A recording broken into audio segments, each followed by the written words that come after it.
What will happen when a black hole hits Earth? The odds are slim, but the consequences would be devastating. Here's what would happen, plus how to avoid it. In the Milky Way alone, hundreds of billions of stars have been born, which means there are hundreds of millions of black holes to look out for. Just like stars, black holes move through space, but unlike stars, they emit no light, so a stealthy black hole could sneak up on us unseen. The ultimate catastrophe imaginable is that a black hole collides with Earth. Even though it's unlikely, there's a lot to learn from just thinking about the problem. Out there, somewhere in the universe, our potential doom awaits us. Although the stars in the night sky seem fixed and unmoving, much like our Sun, they are all engaged in the same gravitational dance that keeps us in orbit around the center of the Milky Way. Every stellar system out there is in motion relative to the Sun, and periodically, a few times every million years or so, one of those objects gets perilously close to our solar system. When that occurs, it typically perturbs some of the members of our Oort cloud, leading to a potential barrage of comets down the line. Although that's what most frequently occurs, worse outcomes can indeed ensue. Stars could pass through the solar system, affecting the orbits of the planets.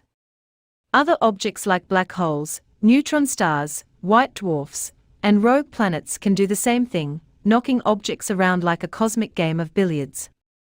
In the worst-case scenario, you can even imagine a black hole striking the Earth. The odds of it may be unlikely at any moment in time, but astronomical timescales are very long and the universe has many, many opportunities to create even extremely unlikely catastrophes. Here's what will happen when a black hole hits Earth, and what chances we have to do something about it. What are the odds of anything hitting us? Let's start with some good news. Although we have an enormous number of black holes in the universe, including in our own galaxy, the odds that one of them will strike the Earth are incredibly small. There are an estimated 400 billion stars in the Milky Way galaxy, and even though the individual stars themselves are large, the distances between the stars are enormous compared to not only their sizes, but even the sizes of the stellar systems that they anchor. A star like our Sun is about 1.4 million kilometers in diameter, and planet Earth orbits around our Sun at a distance of about 150 million kilometers. What we define as one astronomical unit, or AU, about 100 times as distant. The Kuiper belt, out beyond the orbit of Neptune, is about another 50 times as distant. Several billion kilometers are required to map it out, and the Oort cloud persists for about 1,000 times the distance to the Kuiper belt, measured in the trillions or even tens of trillions of kilometers. That last figure, 10 trillion kilometers, is approximately equal to 1 light-year. For comparison, the nearest star to us, Proxima Centauri, is a little over 4.2 light-years away.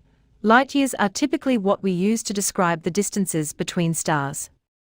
Based on the number of stars and how they are distributed throughout our galaxy, something we now have an extraordinary census of thanks to the achievements of the Gaia mission, we know a variety of fantastic facts about our nearby universe.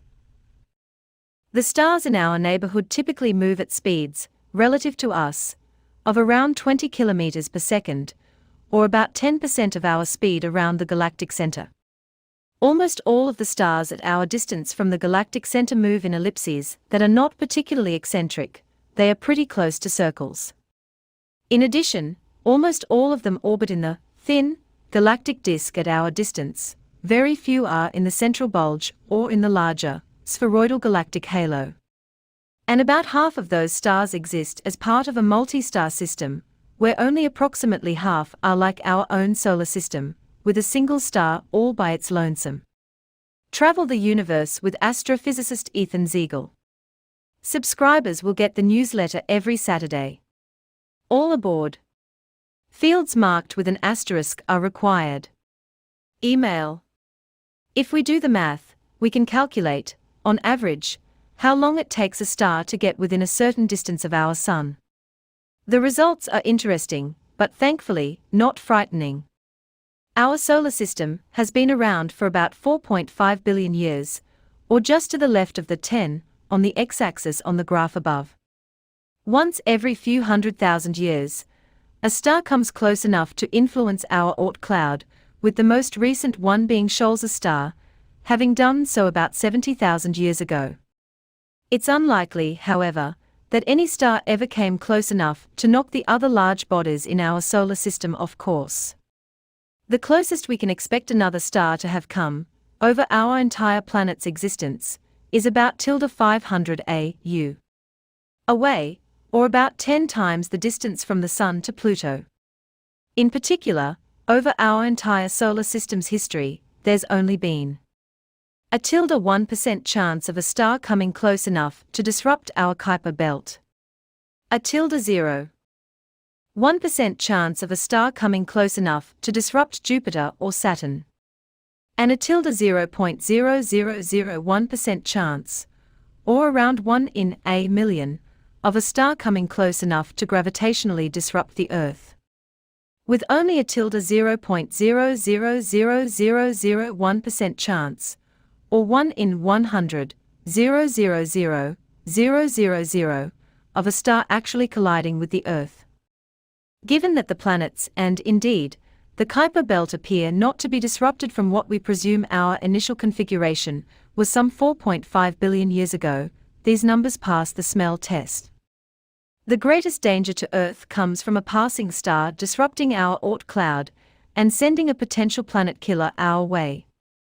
In the far future, however, it's almost a certainty that the gravitational dance of objects in our galaxy will lead to the eventual ejection of most planets contained within stellar systems. So what about black holes? You have to understand that all of this talk about stars isn't just for kicks, but rather sets us up extraordinarily well for having the same discussion about black holes. Sure, black holes are harder to detect because they emit no light, but the physics behind their existence and their motion through the galaxy is identical. The reason why is simple. Pretty much every black hole in the universe, especially in our portion of the galaxy, arose from a pre-existing star. Yes, there are supermassive black holes, but those are pretty much exclusively found in the centers of galaxies. We are tens of thousands of light-years away. No, there isn't any observational evidence for primordial black holes, which would be more numerous and lower in mass, and some serious theoretical difficulties stacked against their existence. Instead, the two most common ways of making a black hole in the universe are to either create a massive enough star that its core will collapse and form a black hole, or to have two neutron stars collide and merge above some mass threshold, again giving rise to a black hole. Once we understand this, we can estimate the number of black holes relative to the number of stars. Approximately 0.12% of all the stars that have ever formed, or about 1 in 800 of them, are massive enough so that when they finish their life cycle, they'll produce a stellar mass black hole, greater than about 3 solar masses, but no more than a few hundred solar masses, tops. It's plausible, although some would argue that it's generous, that perhaps neutron star mergers, which have been observed by gravitational wave detectors such as LIGO and Virgo, might account for up to just as many black holes as these massive stars do, although they'd be exclusively on the low end of the mass range. Even taking the optimistic estimate, that would mean there are up to approximately 1 billion black holes traveling through the Milky Way right now, as opposed to 400 billion stars. That's an incredible number of black holes to reckon with, but even though astronomical timescales are, well, astronomically long, we still have extremely low odds of experiencing an interaction with a black hole. In fact, if we're only considering a collision between a black hole and Earth, the odds are minuscule. About 1 in 40 billion over the history of the Earth, and about 1 in 1020, or, written out, 1 in 100, 000, 000, 000, 000, 000,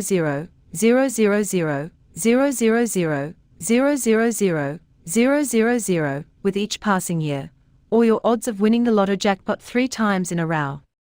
Collisions aren't the only danger. Of course, a black hole doesn't need to collide with you to pose a threat. If it gets close enough to you, it can gravitationally wreck your orbit, eject you from your stellar system entirely, or even spaghettify you, where the tidal forces shred the planet apart entirely. These are things to be wary of, but fortunately, a black hole would have to get remarkably close to cause any of these problems. The black hole would have to get close enough to Earth to exert a gravitational force comparable to that of the Sun, but remember that gravity falls off as 1 over the distance squared.